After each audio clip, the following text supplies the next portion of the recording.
નમસ્કાર, આપ જોઈ રહ્યા છો લખત ન્યૂઝ અપડેટ ચેનલ। તમામ સમાચાર અને અપડેટ મેળવવા માટે ચેનલને સબસ્ક્રાઇબ કરો અને બેલ આઇકન પર ક્લિક કરો જેથી તમામ સમાચાર અને અપડેટ તમને મળી રહે। લખતર પંથકમાં વરસાદી છાંટા પડવાની શરૂઆત થતાં શિયાળુ પાક બગડવાની ભીતિ, ખેડૂત ચિંતિત। લખતર પંથકમાં બપોર પછી અચાનક વરસાદી વાદળ ધસી આવવા સાથે વરસાદી છાંટા પડવા લાગતા ખેડૂતોને દોડાદોડી કરવી પડી। લખતર પંથકમાં સવારથી વાતાવરણ છાયું હતું, ત્યારે બપોરના 2 વાગ્યા પછી અચાનક દક્ષિણ પશ્ચિમ નૈઋત્ય ખૂણામાંથી કાળા ડિબાંગ વાદળ ચડી આવ્યા હતા, સાથે ગાજવીજ સાથે વરસાદી છાંટા શરૂ થઈ ગયા હતા। હાલ શિયાળુ પાક જીરું, ઘઉં, ધાણા સહિતનો પાક પાકવા ઉપર છે। મોટાભાગના ખેડૂતો દ્વારા વાવવામાં આવેલ જીરું પાકી ગયું છે। મોટાભાગના ખેડૂતો પોતાના ખેતરમાં જીરું પડવાનું કામ કરાવી રહ્યા છે।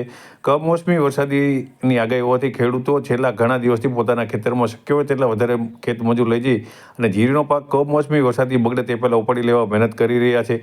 ત્યારે અચાનક કાળા ડિબાંગ વાદળ સાથે વરસાદી છાંટા પડવા લાગતા ખેડૂતોને જીરું ઉપાડવા માટે ખેતરમાં ગયેલ ખેતમજૂરની હાલત કફોડી થઈ ગઈ હતી। જે ખેડૂત દ્વારા પોતાના ખેતરમાં જીરું ઉપાડી લઈ ખેતરમાં ઢગલા કર્યા હતા તેને પ્લાસ્ટિકના મીણિયા, પ્લાસ્ટિકના કાગળ સહિતની ચીજ વસ્તુઓ લાવી તેને ઢાંકવાની ફરજ પડી હતી।